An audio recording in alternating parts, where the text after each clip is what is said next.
Hello everyone, welcome to Lukmaan IAS. Today we are going to have the Hindu newspaper analysis dated 2nd of September 2023. In today's newspaper discussion, we have included topics from many sections ranging from art and culture, international relations, science and technology, Indian economy, polity. So we are going to cover up many subjects also through today's the Hindu newspaper analysis. So these are the list of articles that we are going to cover in today's discussion. So in all there will be 10 topics that we are going to cover. So let us discuss about the first topic. This first topic was there in the editorial section of the newspaper. So this topic says China's economic slowdown, its ripple effect. Okay. So let us understand about this topic. So name of the topic is China's economic slowdown. China's economic slowdown. Its ripple effects. So now let us understand about this particular thing. So to understand this thing, we need to understand the context in which this topic has been written. Okay. So recently Chinese government, the Chinese economy has been witnessing slowdown, right? So China has grown at a very fast rate, right, since 1950s and all. But since 2015, since the year 2015 onward, so Chinese economy, okay, Chinese economy is seeing an economic slowdown. Okay, economic slowdown. So we will understand what do we mean by economic slowdown, and also we will understand like what are ripple effects. Okay, so if economic slowdown is happening in China, so can it affect India also? Can it affect India? So ripple effect, the meaning of ripple effect means if something happens at one place at one point, so does it affect at other places also? Okay, does it affect at other places? For example, this economic slowdown that is happening in China, can it affect India? Can it affect the South Asia? Can it affect the other countries also? So that is the that is why we are studying the Chinese economic slowdown. That is why we are understanding about China. Why it is important to learn about Chinese economy or China or nearby countries? Because like in GS paper 2, in mains exam, we see India and its foreign relationship. So India and its relationship with its neighborhood countries. So that's why we need to understand about India, and we also need to understand about the neighbors of India. Okay, we need to understand about neighbors of India. And this Chinese economy related thing, it is part of GS paper 3. Although it is not directly related to, let's say, our point of preparation, but since India is a part of a global economy, so India is connected with world economy at large, and India does import huge amount of things from China. We also export goods to China, but largely we are an importer of goods from China. And so we need to understand that how the Chinese economy has grown so far, what are the things that China has taken initiative on, so on which areas Chinese government could not perform well. So those things affect India's interest also. And why it is more important, because if we talk about international groupings, okay, so for example, if I talk about international groupings, if I talk about BRICS, right? So India and China are there in BRICS also. If I talk about G20, India and China is there in G20. If I talk about Shanghai Cooperation Organization, India and China are member of Shanghai Cooperation Organization. If I talk about New Development Bank, okay, New Development Bank, which is under this thing, so India and China are members of this. So the thing is India and China does share common relationship in many areas, right? So in like if I talk about Shanghai Cooperation Organization, so this is related to security matters. If I talk about this thing, this is related to largely economic matters. If I talk about New Development Bank, it is largely related to economic matters. And also G20 is largely related to economy and political matters. So the thing is, like, India and China does share a lot of things which are common, and India China does have, let's say, differences among them. Differences because of border disputes that are there. And recently the Chinese government, one of the, let's say, agency from China, that agency has recently released, right, a map which is they have a Ministry of Natural Resources. They have released a map of China, and that particular map is considered to be controversial. Why it is controversial? Because they have included India's let's say regions of India as China in that particular map. So like they have included Arunachal Pradesh, they have included Aksai Chin, and also in the South China Sea they have included the entire 9-dash line. They have mentioned that it belongs to China. So these are the, let's say, there are tensions also with China, between India and China. However, like if we understand about economy of China, it will help us understand like what is the economic structure that they are following, what are the reasons of economic slowdown. So if we are able to understand the reasons of economic slowdown, we will be able to take steps, and those steps will help us to avert any ripple effect on Indian economy. Okay, means like we want to avoid avert any kind of ripple effect of Chinese slowdown in Indian economy. Okay, so that's the thing. So in this article, what they have mentioned that Chinese economy has gone through a phase of slowdown, right? It has gone through a phase of slowdown since 2015. What are the reasons of slowdown since 2015? One of the reasons, right? There are many reasons of this particular slowdown. One of the reason is that the Chinese government, what they have been doing, they have been doing they have done unplanned, okay, unplanned expenditure in investment projects, okay, in investment / infrastructure projects, okay, / infrastructure projects. So what are those infrastructure projects? There are many infrastructure projects. These are very large infrastructure projects. For example, they have gone for Belt and Road Initiative, right? They have gone for Belt and Road Initiative. They have also invested heavily in many other countries, right? Many other countries, they have done infrastructure projects. That includes Africa. It includes, Sri Lanka. It includes many other countries also. So I mean, they have done so much investment in outside China in infrastructure project that those investment, most of those investment are not getting returns for China. So that is one of the reason of, slowdown of Chinese economy. Apart from this, large portion of population of China.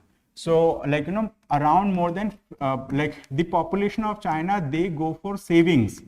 Means whatever amount they earn, they go for savings, and Chinese people have a habit of saving more than, okay, greater than or equal to 50% of what they earn. Okay, so this particular money that they save, it goes to Chinese banks. Okay, it goes to Chinese banks, means Chinese, they save in Chinese banks.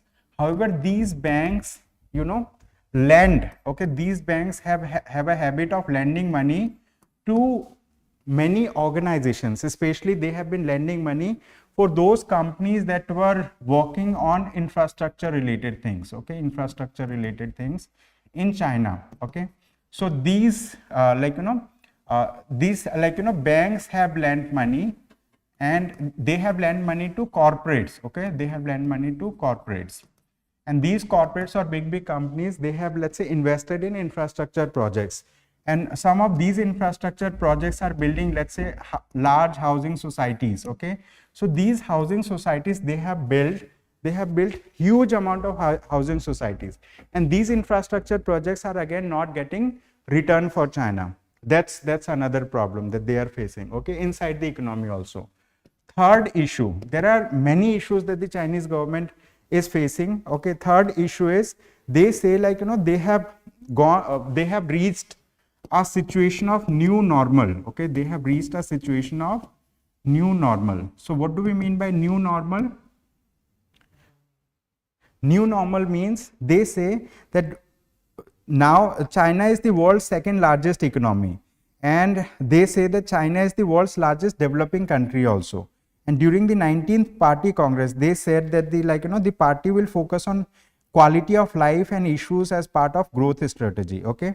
Earlier they were just only focusing on what, the investment related things, and now they have suddenly gone for a policy shift, and this policy shift, now they are focusing on, let's say improving the living standard or life standard of people of China, okay.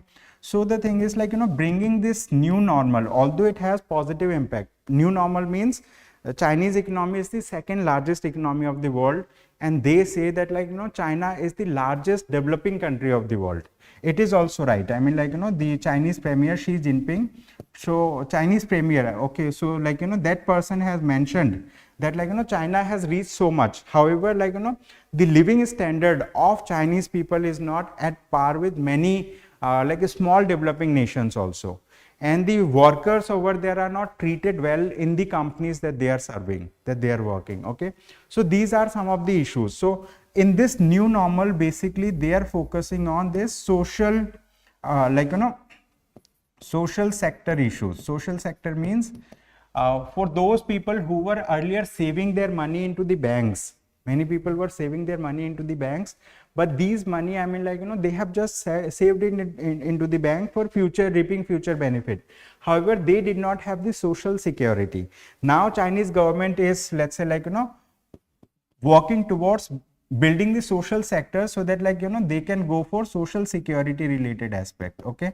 Means there is a policy shift, or we can say that policy shift may be one of the reason, okay, maybe one of the reason. So policy shift may be one of the reason, this particular thing, although this can be taken largely positively. However, these are some of the reasons that Chinese economy has gone down, and the Chinese government is now proposing, okay, they are proposing new things. What are new things? So they have, let's say, two large policies. One of the policy says common prosperity, okay. So what are, let's say good things or good policies of China? One of the policy that talk about is common prosperity, okay. One of the policies related to common prosperity. So what is common prosperity? They say that common prosperity happens when the benefits are shared, okay, when the benefits, okay, benefits, or let's say profits, okay, benefits or profits are shared with people, okay, when it is shared, so that leads to common prosperity. The other thing that they mention, okay, other thing that they mention is this thing, dual circulation, okay. The second thing that they mention is dual circulation.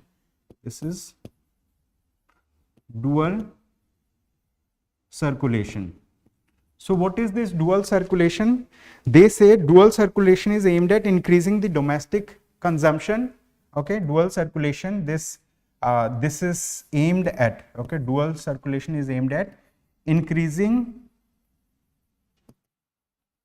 domestic consumption, okay, domestic consumption, increasing domestic consumption. This is one thing, increasing domestic consumption.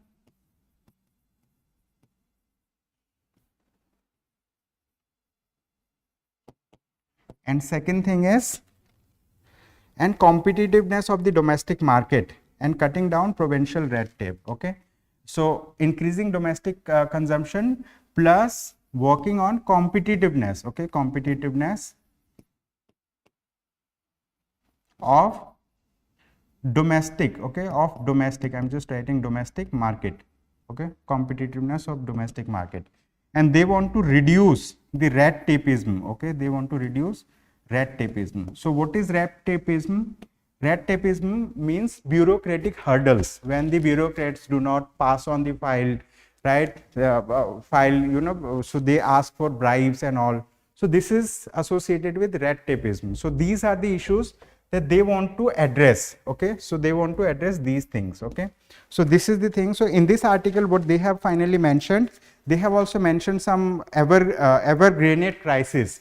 This evergreenate crisis is associated with this particular issue, which is like, you know, like people have saved their money into the banks, and those money have been lended to the corporates, and those corporates actually are working in the infrastructure projects. Infrastructure have been built well, however it has not reaped much benefit. Okay, so this has led to evergreen crisis. It exposed Chinese housing bubble. Okay, it exposed Chinese housing bubble.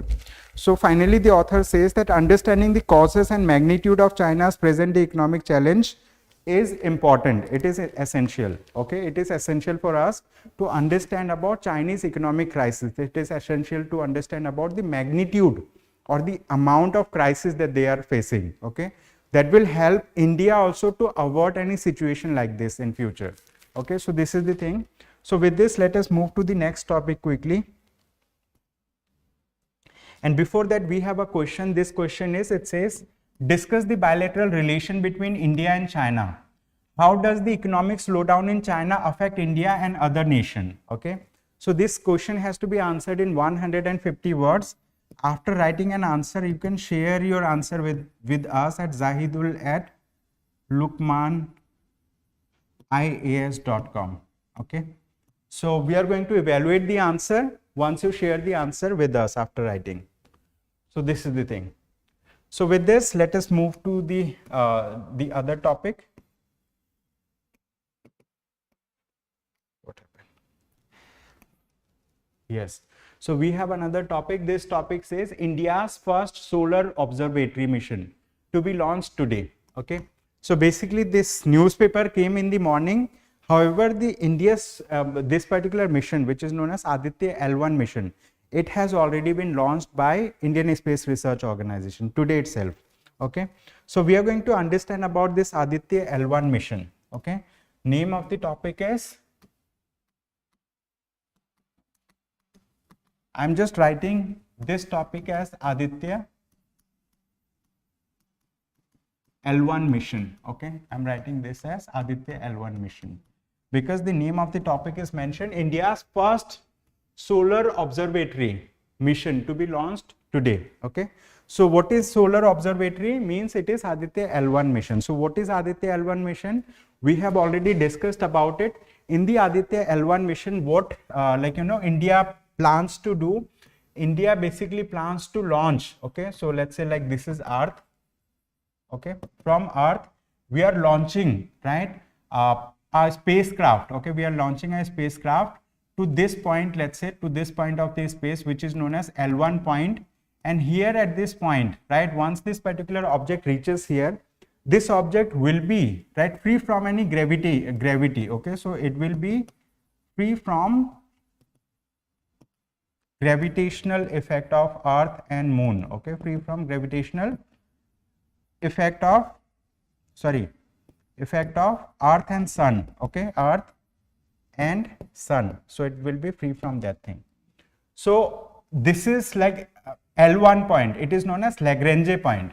And so where is Sun located? Let's say this is the location of Sun. Okay, so I'll mention Sun with the other color. So this is the location of Sun. And how far is this location from the surface of Earth? Okay, so if I talk about this particular location, this is 1.5 million kilometer away, means it is 15 lakh, okay, 15 lakh kilometer away from the surface of the Earth, 15 lakh kilometer away. And so we have just launched it. After launching this particular spacecraft, it's going to, let's say, revolve around Earth for about 16 days. What timing?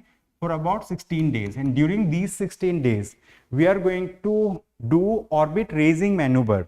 Means we are going to make this particular orbit as highly elliptical orbit like this. Let's say this is Earth and we are going to make the orbit like this. And during this time, we are going to do orbit raising maneuvers. So like, there will be such 5 times, okay, 5 times such maneuvers will be done by ISRO, right, on this Aditya L1. So what time it is going to take to reach this particular place? It is going to take about 4 months. Okay, it is going to take about 4 months to reach there. Okay, it's going to take 4 months. And after it reaches there, it's going to do a lot of studies. It's going to study about, let's say, like, the waves that are released by sun. Okay, the waves that are released by sun. So it's going to study about that. It's going to study about like magnetic field of the sun. It's going to study so many things. Okay. So this Aditya L1 mission is the first solar observatory mission. First, it is India's first. Okay. It is India's first solar observatory mission. Okay, India's first solar observatory mission. So on this Aditya L1, we have like on this Aditya L1 like spacecraft that we have sent. We have sent this Aditya L1 spacecraft through Polar Satellite Launch Vehicle. This is known as PSLV. Name of the launch vehicle is C-57. Okay, PSLV C-57. We have used this thing to launch this Aditya L1. And as part of this particular mission, it has 7 payloads. Okay, what? It has 7 payloads. So out of these 7 payloads, 4 payloads are going to get data from sun. Okay, so 4 payloads will get data from sun, and 3 other payload they are going to do in situ, right? In situ experiments on those data. Okay, experiments, or they are going to do in situ analysis of the data that they are going to get. What is important for us to remember? It is important for us to learn about these payloads, name of these payloads, and also the functioning of these payloads from this thing. So now let us understand about these payloads also. So these are the payloads that will be sent, right? That has been sent along with this Aditya L1. So it has already been launched today at 11:50 a.m. right? So during the day. So there are 4 remote sensing payloads, and there are 3 in situ payloads. Okay, 3 in situ payloads. So what are these remote sensing payloads? One of the payload is known as visible emission light chronograph. Okay, so visible emission line chronograph, and its capacity or functioning would be corona imaging and spectroscopy. Okay, so this will be its functioning. Second one is solar ultraviolet imaging telescope. Okay, second one is this thing. Its functioning will be photosphere and chromosphere imaging, narrow and broadband. Okay, then third is solar low energy X-ray spectrometer. This is known as SOLEX, and it does soft X-rays. It is a soft X-ray spectrometer, sun as a star observation. Okay, so it's going to do this thing. Then it has high energy L1 orbiting X-ray spectrometer, which is known as Helios. Okay, so this is hard X-ray spectrometer. Okay, spectrometer means an instrument that's going to, let's say, observe, that's going to study the light. Okay, it's going to study the light, and like inside the light it is going to see that, like, how the polarization happens in the light, right? In what direction the vibration happens, so that it can study the properties of the light that is emitted by sun. Then, like, in situ payloads, it has Aditya solar wind particle experiment, which is known as ASPEX. Then it has plasma analyzer package for Aditya. In short, it is known as PAPA. Then we have advanced triaxial high resolution digital magnetometers. So these are the instruments that are on board the Aditya L1. So these payloads has been sent along with the Aditya L1 spacecraft. Okay, these payloads has been sent. So it is important to remember their name. Somewhere you can write down these things, so that, like, later on you can learn about it. Now let us understand about this particular thing, that what are Lagrange points? Lagrange points are points in space between 2 heavenly bodies. For example, in the Earth-Sun system. So these are 2 heavenly bodies. Sun is a star, right? It is at the center of our solar system. So what happens, like, between these 2 heavenly bodies, there are such 5 L1 Lagrange points. So this is Lagrange point 1. if we send something on the Lagrange point 1, okay, here, so this particular thing, this particular L1 will have a direct visibility of the sun. So the earth, let's say, is revolving around the sun. Earth will never come in between sun and this particular thing. So there will be a direct visibility, and it's going to always, right, since it reaches, it's going to always receive the data from sun, and it is going to continuously give us data back from here.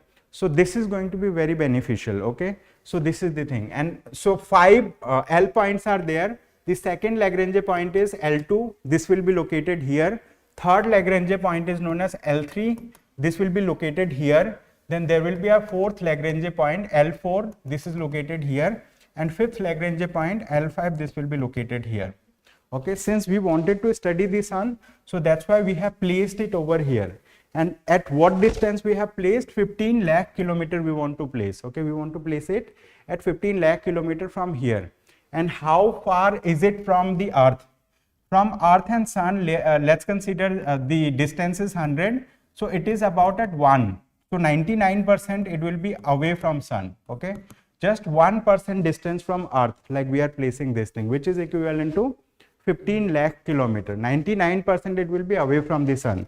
However, this distance is itself very big. Okay, so this is the thing. So this is about Aditya L1 mission. So I have included some images also of this particular mission. You can go through it in your free time. So here they have mentioned about this L1. This is the Aditya parking spot. Here it will be, placed. L2, then L3, L4, L5. These are the places. Okay. So what is the significance of?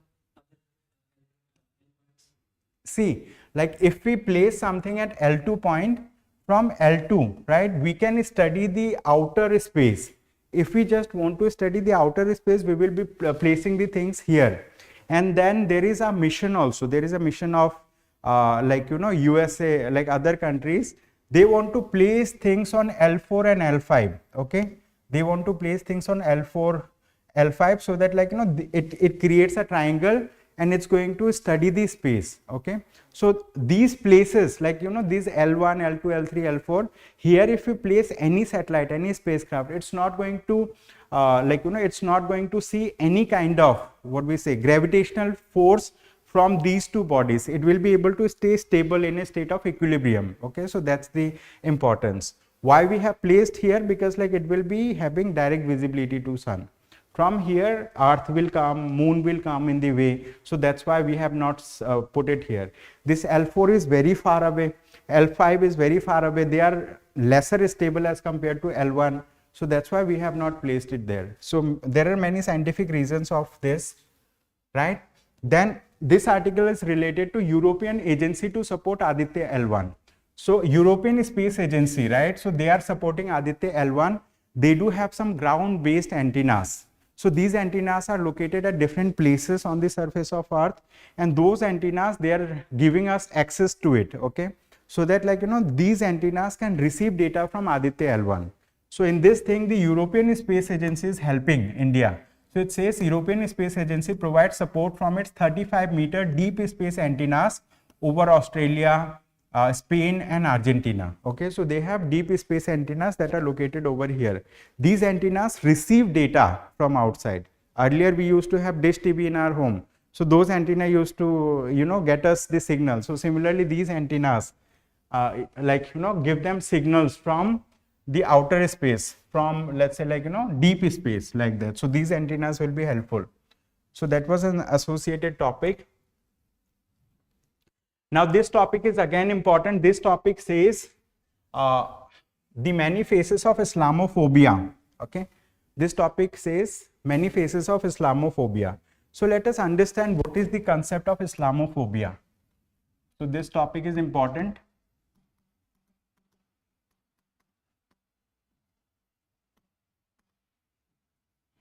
Many faces of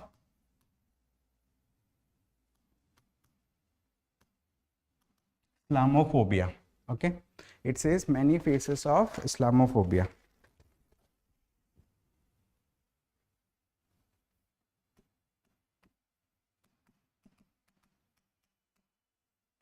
Now, So let us understand the meaning of Islamophobia. What do we mean by it? Why there is Islamophobia? So basically, people who follow the religion, Islamic religion, okay, people who follow Islamic religion or people who follow Islam. So those people are known as Muslims in India. Okay, these people are known as Muslims in India. So the followers of Islam or followers of any religion, they do have their own religious practices that they do. For example, like people do offer namaz. These people offer what? They offer namaz. And for offering namaz, like, there are mosques, okay, there are mosques, not only in India, but like, across the world. So these mosques, they use, let's say, loudspeakers. Why they use loudspeakers? So that, like, they can make people understand that this is the time of namaz. Now, like, people who hear, so they get to know that now namaz is going to happen, you come and offer namaz. That's the thing. However, people have said that these loudspeakers are making noise. Okay, they are saying like it causes noise problem. That's the thing. And apart from this, people use veil also. Veil in Hindi, or like, it is known as hijab. So some people, I mean, like, who follow Islamic religion, they wear hijab, girls basically. However, other religious people, they do not find it in sync with their own like customs that they follow. Apart from this, there are many other religious practices that they do as part of this Islam. So the thing is, like, people have developed some sort of prejudice. Okay, they have developed some sort of prejudice. Prejudice means a kind of notion and understanding that this is not good, that is not good.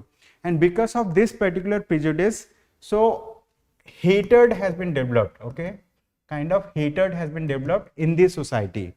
And these hatred manifest in the society in the form of hate speech. Okay, in the form of hate speech. Generally, these hate speech are given by, let's say, politicians. Okay, they are given by politicians for their own political purposes. It also leads to some kind of violence sometimes. Okay, violence also happens, right? Violence in the form of, let's say, cow vigilantism, etc. Okay, cow vigilantism, etc. That's the thing. So people have created prejudice, they have developed hatred, and people have, let's say, like, created a notion among themselves that, like, people of these religions are not good. That is known as Islamophobia. Okay, it is known as Islamophobia. So prejudice against the people of following this thing, and it also leads to some kind of hatred, some kind of violence against those people. It has created prejudice among the mind. So this has created problems in the Indian society. Not only in Indian society, but across the world, there are many places where we find Islamophobia. And how it manifests in India, it has recently manifested, right? If I talk about the recent context, right, what has happened? One school teacher, right, a school teacher in Muzaffarnagar, what she has done, she has made other students to slap a student of Muslim religion. And she was saying in the video that, like, this should be done to all Muslim people. I mean, like, this is like, the teacher has herself developed a kind of prejudice. Okay, so the thing is, like, there is a need to, let's say, like, bring people out of this Islamophobia. How it can be brought about? By, let's say, bringing up legislations that talks about, like, anti-Islamophobia related thing, by, let's say, generating awareness among the people. So this is the thing. So in this article, they have talked about, the author has talked about that Islamophobia has manifested in many ways in Indian society. One of the way is, let's say, the school teacher that has happened recently. Violence has happened in Nu, right? In Nu. So people were, they have, let's say, started a Jal Abhishek Yatra, but, like, that has turned into violence, and it has been reported that that was pre-planned. Okay, that is pre-planned. It was reported in the news. So many things are happening in the society. So the author has mentioned about many instances how Islamophobia is, let's say, visible in the Indian society and how it is visible across the world. Author has also talked about some country, okay, I think Switzerland, author has discussed about, like, Switzerland, I think. So author just mentioned Swiss. So there the author talked about that Swiss government has conducted a referendum. Okay, they have conducted a referendum, and referendum means direct voting. In that referendum, that referendum was related to the minaret that people have in their mosques. So in the Muslim mosques, so they have minars, okay, minaret. So they say that these minarets should not be there. Why it should not be there? They say that these resembles like rockets or something like that, okay. It resembles rockets, or I mean, they say it resembles that thing. So that led to, let's say, like demolition of many mosques in that country. Here the author has talked about a mosque, Gyan Vapi Mosque, and also the author has discussed about Babri Masjid related thing. So they say, like, these are all, right, manifestation of Islamophobia in Indian society. The author says that Islamophobia must be curbed, okay. So there are many examples. So it is not only by unraveling these attributes that the threat that Islamophobia poses to India's secular fabric. So author says, like, it also poses threat to the Indian secular fabric. India is a secular nation. In the constitution of India also we have mentioned that India is a secular country, but, like, these kind of prejudices that exist, in the minds of people, it is a threat to the secular fabric of the nation, okay. That this is what the author wants to say. The author says the state's response pose a threat to the secular fabric of India. State's response means state has also responded in a manner that, like, they have taken the side of the people who are doing violence against like people of Muslim community and all. So this is the thing, this is the message that the author wants to give in this article. So with this, like, we will move to another topic. It says children from void marriages are entitled to parents' share in property, okay. So recently a judgment was given by the Supreme Court of India, and the Supreme Court of India has, let's say, given a judgment related to the topic of, okay. So there are topics. Sir, what can be the way forward to notions? What can be the way forward to curb such notions in the society? Notions related to Islamophobia. Yeah. So let's discuss about way forward first. Then we will move to the next topic.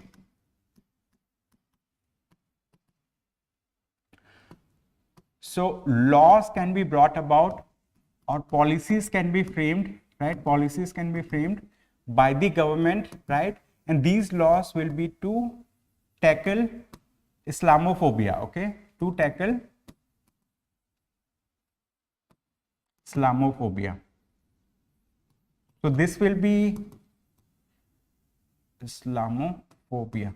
This will be the first step that is needed, because the moment a law is brought, this will also raise awareness among people, okay? It will raise awareness, okay? It will raise awareness among people, right? It will raise awareness among people that, like, the Islamophobia should not be perpetuated, okay? This is the thing. Third thing, okay, it will raise Islamophobia. It will also create a kind of deterrence, okay? It will create a kind of deterrence among people to do any kind of hate speech and thing. As of now, the Indian society believes, the political parties believe, if they prolong the Islamophobia thing, they are going to, let's say, like, polarize the society, they are going to get vote bank. So that is, let's say, like, they are doing opposite. I mean, they should be promoting social harmony, they should be promoting secularism. However, they are polarizing the society for their own political benefit, okay? So this is the thing. So this laws will create deterrence also. And apart from this, like religious harmony, okay, religious harmony or tolerance related thing must be, religious tolerance, right, must be taught in schools, okay? So there should be curriculum in the schools, right? So that, like, as of now, we have studied in schools where, like, people from every religion come and study. We have experienced this thing, like, we have studied together. We did not find any differences. However, we were not taught in the school as part of curriculum that, like, this religious harmony should be there, religious tolerance should be there, people should respect people from the other religion. So that should be made part of the school curriculum itself, right? That's the thing. And also, deterrence should be created for any kind of hate speech. Means if politicians give any hate speech, there should be strict actions against them.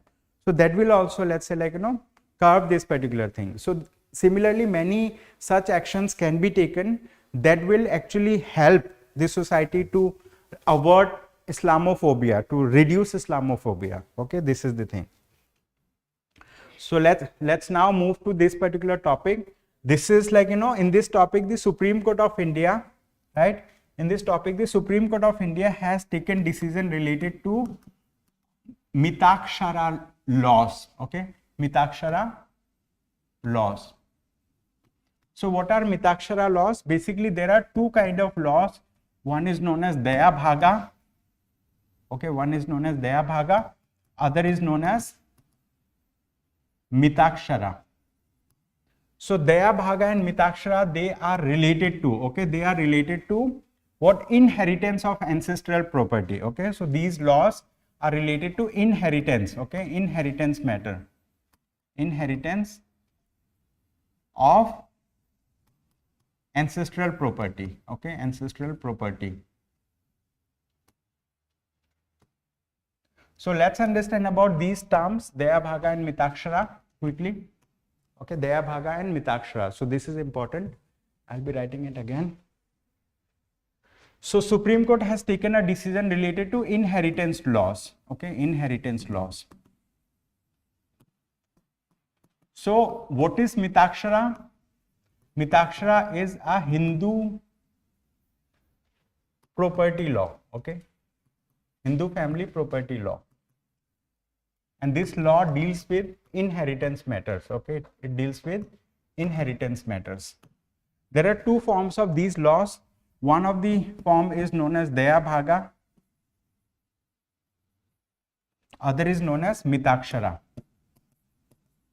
What is the difference between them? Mitakshara talks about that the property can be inherited. Okay, property can be inherited from parents. Okay, from parents.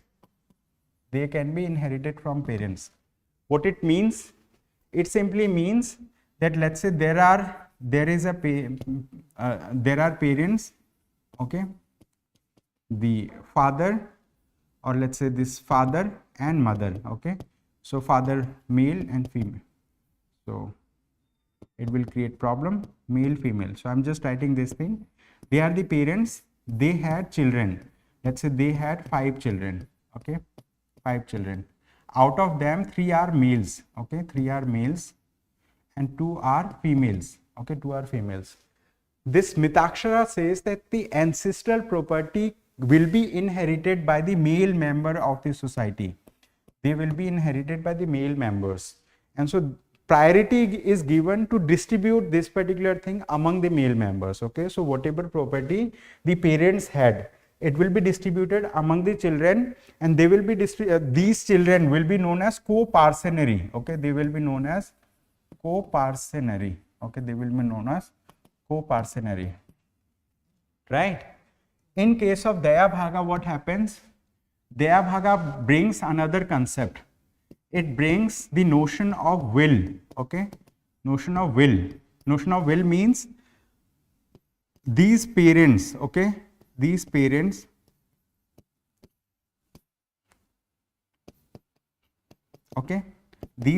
basically they can create a will, and according to that will they can distribute their property to any member of the family. Means, like, let's say there are 5 members of the family, 3 males, 2 females. According to their will, they can give all the property to the females. They can give some of the property to one male, no property to the other. Here, the Daya Bhaga says, it is the will of the property holder. They believe that the property is earned during the lifetime of a person. So if it is earned by a person, he has the will how he wants to distribute the property, how he wants to distribute the property among right, their children. Okay, whether he wants to give all the property to one children, none of the property to other, it is the will of the person. In case a will is missing, let's say a written deed or will is missing, in that case mitakshara may come into picture, where the property will be distributed among the male members of the family. So female members are not given, let's say, rights. So this is I'm talking about the concept. However, recently the Supreme Court of India has taken a decision. In that decision, the Supreme Court of India has said that the children that are born, right? So now I'm talking about the Supreme Court judgment. Okay. So in that Supreme Court judgment, they have mentioned that children who are born out of void or voidable marriages, okay, voidable marriages, okay, means like children are born from a, let's say, biological parent, okay, but that marriage was void or null and void, because like from the beginning the marriage was based on, let's say, like some facts that do not validate the marriage, that do not legalize the marriage. So those children who are born, right, these children will also, okay, these children will also have the property rights, okay, they will be having property rights as per mitakshara law. Means these children will have equal property rights as these children, these male members, okay. So means like, they will be distributed among them, okay, they will be distributed among these children also. These children will be inheriting the property from their parents. However, they do not have any right on the property of the other children of the parent. Means like other children may be having their own property that they may have acquired during their lifetime. So these children will not be having authority on the property of co-parcenary, means their siblings, but they will be having authority to inherit the property of the parents in a similar manner that the other co-parcenary has inherited. Okay, so this is the thing. This is the judgment all about. Okay, so in this judgment they have talked about that these children who are born out of void or voidable marriages, they will also have the co-parcenary rights. Okay, so this is the thing. So here also the female part. No, I mean, like in this judgment they did not talk about the female members. I have talked about the, let's say, like the concept that Daya Bhaga and Mitakshara are. Okay, I have discussed about them in detail. However, earlier there was Supreme Court judgment. Okay, earlier there was Supreme Court judgment. In that Supreme Court judgment, right, they have talked about that male and female, okay, male and female, so they will be considered equal. Okay, they will be considered equal in case of inheritance. Okay, in case of inheritance means female are also as good in inheriting property as males. Okay, Supreme Court has given this judgment earlier, means like as of now the inheritance thing exists, that like male female will inherit the property equally, right, from their parents. That's the thing. Now this is another topic. It says from Magna Carta to Ashtadhyayi, artifacts to grace G20 corridor. Okay, so we are holding the G20 summit, right, in Delhi. So many G20 members are going to participate over there. So it is going to be held in a venue. In that venue, like they have created two different kind of libraries. One is digital library, other is physical library. In the physical library, from these G20 member countries, the government of India has requested that you can showcase a physical object to showcase, let's say, artifacts from your country. So from India, we are showcasing this Ashtadhyayi. Okay, so Ashtadhyayi has been written by Panini, and this Ashtadhyayi is a grammatical book, okay, on Sanskrit. This is known as Sanskrit grammar. Okay, Sanskrit grammar. So we are showcasing this thing from Indian side, which is Panini's Ashtadhyayi. So this is a book on Sanskrit grammar. So they have mentioned, like, Panini has mentioned the detailed rules related to this thing. What the Sanskrit book this is.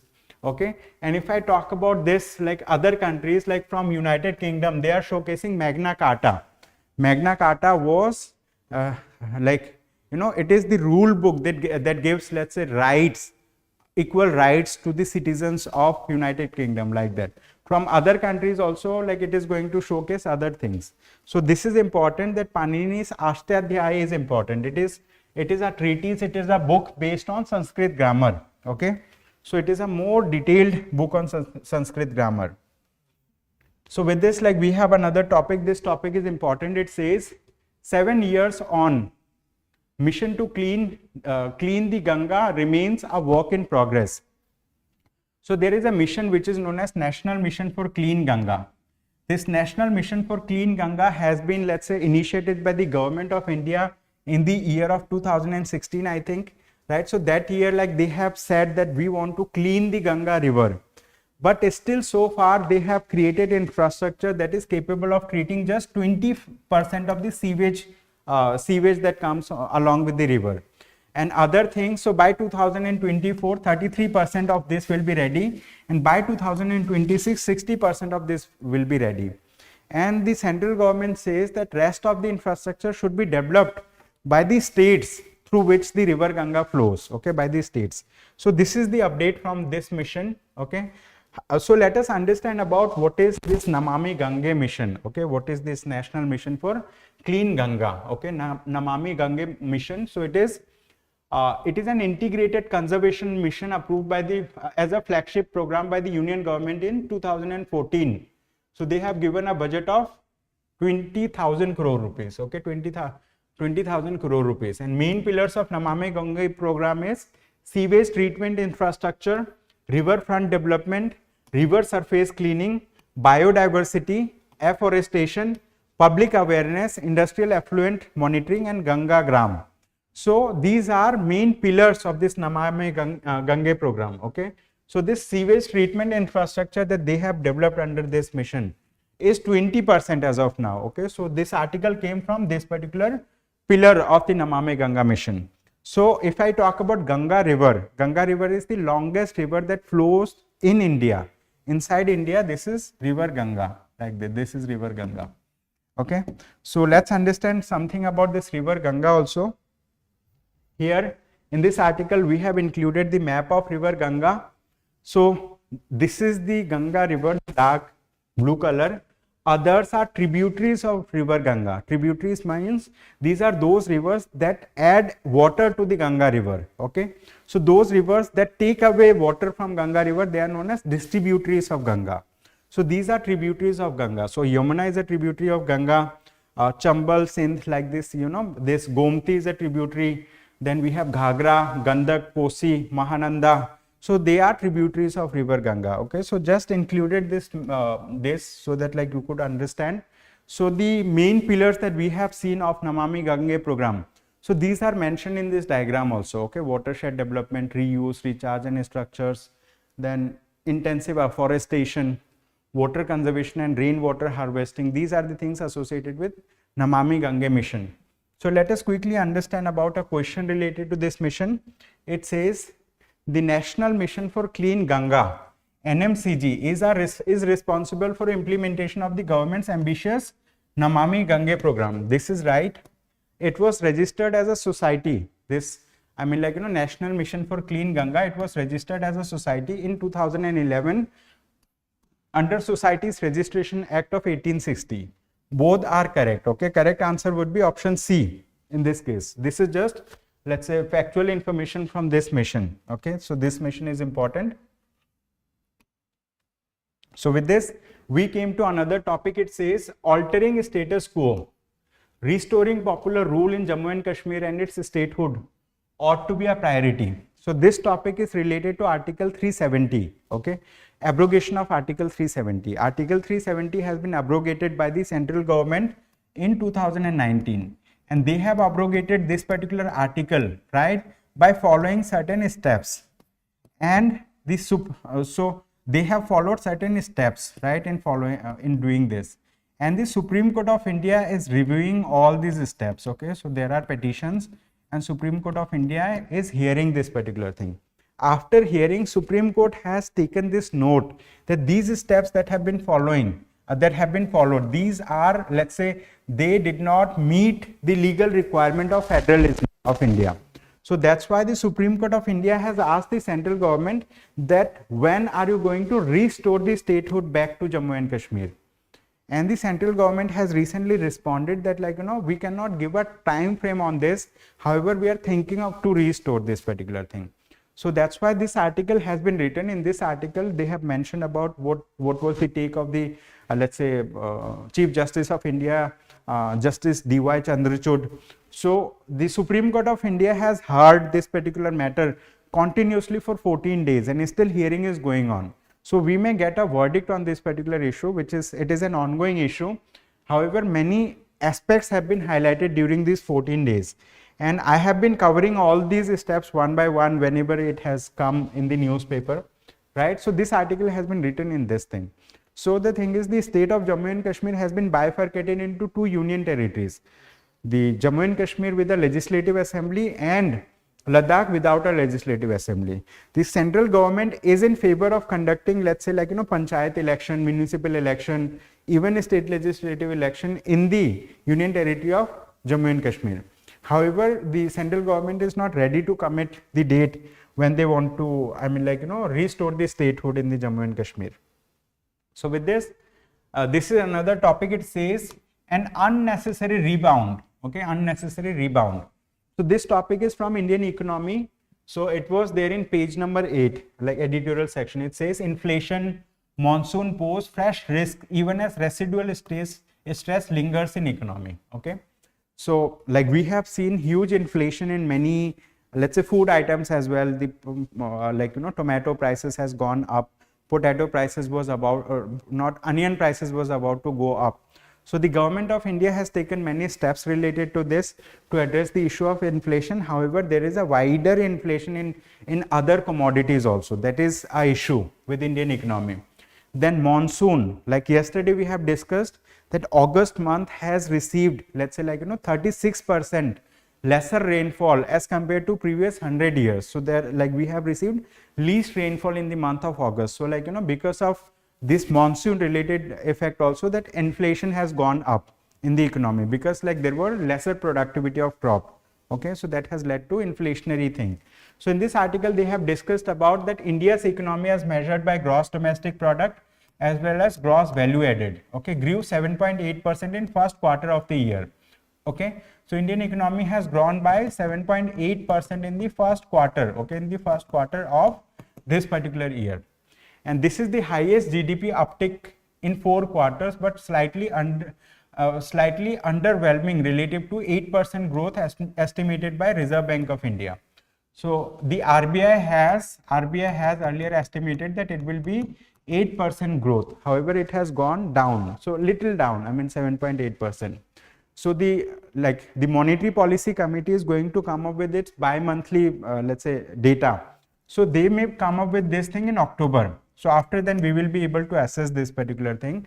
However, it is important to understand what is GDP, what is GVA. GDP measures the, let's say, total productivity of an economy within the geographical territory of an economy. There are different methods of calculating GDP. There is income method, expenditure method, right? And there are other methods also, consumption method. Okay, so there are different methods of calculating GDP. However, gross value added, so this takes the data into sector wise.